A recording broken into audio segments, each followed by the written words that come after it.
বলা হয় বাবার সম্পদে ছেলে যদি 2 টাকা পায়, মেয়ে 1 টাকা পায়, এখানে মেয়ের প্রতি অবিচার করা হয়েছে। আপনারা জানেন এর মতো হাস্যকর একটা দাবি আরেকটি হতে পারে না। কারণ ছেলে বেচারা, এতক্ষণ শুধু মেয়েদের কথা বলছি, আসলে একটু ছেলেদেরকে আমরা দুর্বল হিসেবে দেখি।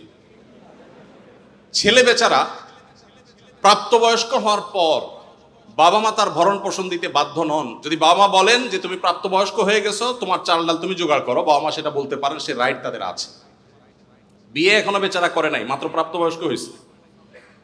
এরপর প্রাপ্তবয়স্ক হওয়ার পর যখন বিয়ে শাদী চিন্তা করে, বাপ মা এটা বলতেই পারেন যে বাবা তোমার বিয়ে শাদীর টাকা তুমি জোগাড় করো, আমি তোমার বইয়ের গহনা কিনে দিব, মোহর জোগাড় করব, তোমার খরচ খরচা দিব। এটা বাবা মা করতে বাধ্য নন শরীয়ত দৃষ্টিকোণ থেকে, ছেলেরটা ছেলেকেই জোগাড় করতে হবে।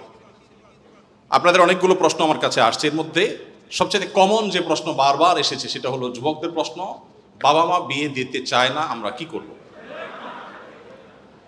আমি সে প্রশ্ন উত্তরে যেতে পারবো কিনা জানি না, তবে তরুণদের আহাজারে আমাকে খুব কষ্ট দেয়। ছেলেদের এই বেচারাদের যে অসহায়ত্ব, এটার কথা কেউ বলে না। দেখেন আমিও নারীদের ওয়াজি করে গেলাম, ছেলেদের অসহায়ত্বের কথা একটু বলি। এই বেচারারা যতদিন বাবার সংসারে থাকবে তোমার ঘানে তুমি টানো, বাবা মা বাধ্য না।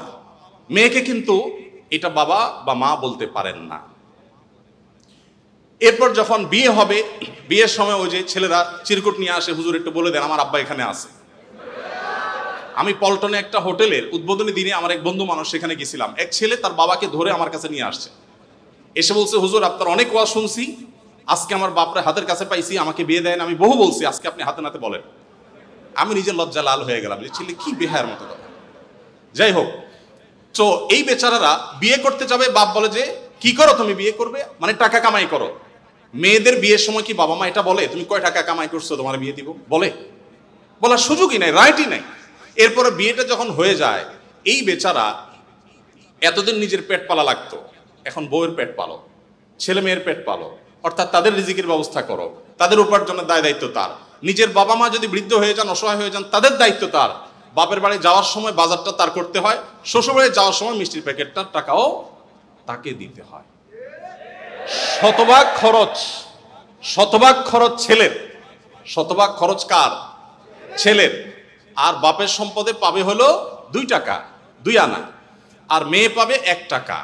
তার অন্যের খরচ তো দূরের কথা, নিজের খরচই তার উপরে বর্তায় না। ইসলাম কি তাকে কম দিয়েছে না বেশি দিয়েছে? একজনকে 2 টাকা দিয়ে বাজারে পাঠিয়ে বিরাট বড় ফর্দ দেখাই দিয়েছেন, এতগুলো সব তোমাকে আনতে হবে। আরেকজনকে 1 টাকা দিয়ে বললেন যে তুমি শুধুমাত্র এই টাকা দিয়া যা খুশি তা করতে পারো। তাহলে এই 1 টাকা যাকে দেওয়া হয়েছে তার অধিকার কি কম দেওয়া হয়েছে না বেশি দেওয়া হয়েছে? আল্লাহর সাথে পাল্লা দিলে গোল্লা যাওয়া ছাড়া কোনো উপায় থাকে না।